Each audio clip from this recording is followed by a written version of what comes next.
Once upon a time, in a quaint village nestled between rolling hills and vast meadows, lived an old man named Elijah. He was known far and wide as the wisest man in the region. People from all walks of life sought his advice, particularly when they felt lost or defeated. One crisp autumn day, a young woman named Clara knocked on Elijah's door. Her face was a portrait of despair. She had just faced her third rejection from a job she desperately wanted. Elijah welcomed her in, offering her a warm cup of tea. Clara poured out her heart, frustration evident in her voice. Elijah listened patiently, nodding slowly. When she finished, he began to speak in his slow, measured tones, ensuring every word resonated with her soul. "Rejection is redirection," he quoted, his eyes twinkling with wisdom. "Success is not final. Failure is not fatal. It is the courage to continue that counts," he added, remembering the words of Winston Churchill. Clara listened intently, her expression slowly softening. "The only time you should ever look back is to see how far you've come," he continued. "Don't let today's disappointments cast a shadow on tomorrow's dreams." He paused, letting his words sink in before continuing. "Rejection is not a reflection of your worth. It's just an opinion of someone else's perception." Elijah's voice grew more profound. "The greatest glory in living lies not in never falling, but in rising every time we fall." He shared the wisdom of Nelson Mandela. "Don't let the fear of striking out keep you from playing the game," he advised, echoing Babe Ruth's sentiment.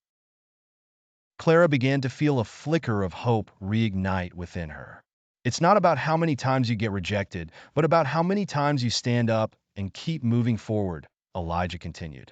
"Your value doesn't decrease based on someone's inability to see your worth." He leaned forward, his eyes locking onto hers. "When one door of happiness closes, another opens. But often we look so long at the closed door that we do not see the one which has been opened for us." He cited Helen Keller. "Believe in yourself and all that you are. Know that there is something inside you that is greater than any obstacle." Christian D.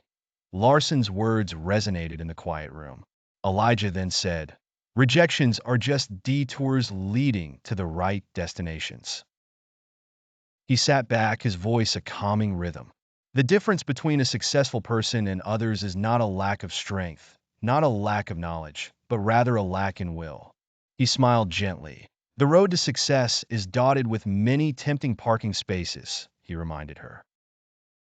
"Success is walking from failure to failure with no loss of enthusiasm." Winston Churchill's words brightening Clara's mood further. "Your setbacks might just be the setups for your greatest comebacks," Elijah said, his tone uplifting. "And remember, rejection is not fatal. It's merely someone's opinion. It's not the will to win that matters. Everyone has that. It's the will to prepare to win that matters," he stressed, quoting Paul Bear Bryant. "Stay patient and trust your journey," he ended. Clara left Elijah's cottage with a renewed sense of purpose, the heavy cloak of rejection lifted from her shoulders. Elijah's words, slow and thoughtful, echoing in her mind, guiding her on her path.